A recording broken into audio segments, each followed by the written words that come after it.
আমরা যদি আমাদের ডকুমেন্ট গুলো না দেই, এটা তো একটা ফাউন্ডেশন, প্রত্যেকটা টাকার হিসাব যেন আজকে থেকে 20 বছর পরেও দিতে পারি।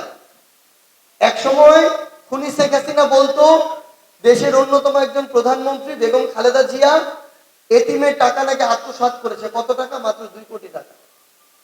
তো আমাদেরকে আজকে থেকে 20 বছর পরে যদি খুনি শেখ হাসিনার দোষরা ফিরে আসে, আমাদেরকে তখন এমন বলবে যে আমরা ফাউন্ডেশনে 2000 টাকা আত্মসাৎ করেছি, এই জন্য আমাদেরকে জেলে পাঠিয়ে দেওয়া হবে। আপনাদেরকে এই যে একটা প্রাথমিকভাবে আর্থিক সহযোগিতা করা হচ্ছে, এটা মাত্র শুরু। এই ফাউন্ডেশন সারা জীবন আপনাদের পাশে থাকবে, আপনাদের ফাউন্ডেশন হয়ে। এটা শুধুমাত্র আর্থিক সহযোগিতার শুরু। ধাপে ধাপে আরো আর্থিক সহযোগিতা, শহীদ পরিবারের অন্তত একজনের চাকরির ব্যবস্থা করা, পুনর্বাসনের ব্যবস্থা করা, আমাদের যে আহত যোদ্ধারা অনেক দিন ধরে এই বিষয়টি নিয়ে ভুগবে, কিংবা যে ভাই আমাদের চোখ হারিয়েছে, হাত পা হারিয়েছে, তাদের তো একটা পুনর্বাসনের ব্যবস্থা করতে হবে।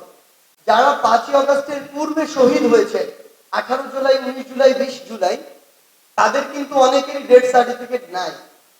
তাদেরকে বরং দাফন করাই কষ্ট হয়েছে।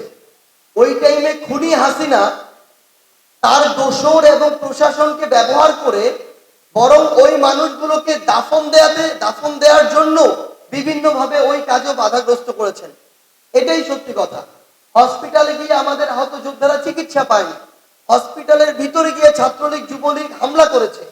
এটাই সত্যি কথা। আমাদের চোখের সামনে ঢাকা মেডিকেলের ইমার্জেন্সিতে গুলি চালানো হয়েছে। আমরা যদি আমাদের ডকুমেন্ট গুলো না দেই, এটা তো একটা ফাউন্ডেশন, প্রত্যেকটা টাকার হিসাব যেন আজকে থেকে 20 বছর পরেও দিতে পারি।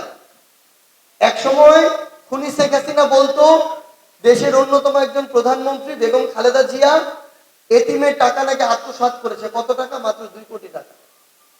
তো আমাদেরকে আজকে থেকে 20 বছর পরে যদি খুনি শেখ হাসিনার দোষরা ফিরে আসে, আমাদেরকে তখন এমন বলবে যে আমরা ফাউন্ডেশনে 2000 টাকা আত্মসাৎ করেছি, এই জন্য আমাদেরকে জেলে পাঠিয়ে দেওয়া হবে।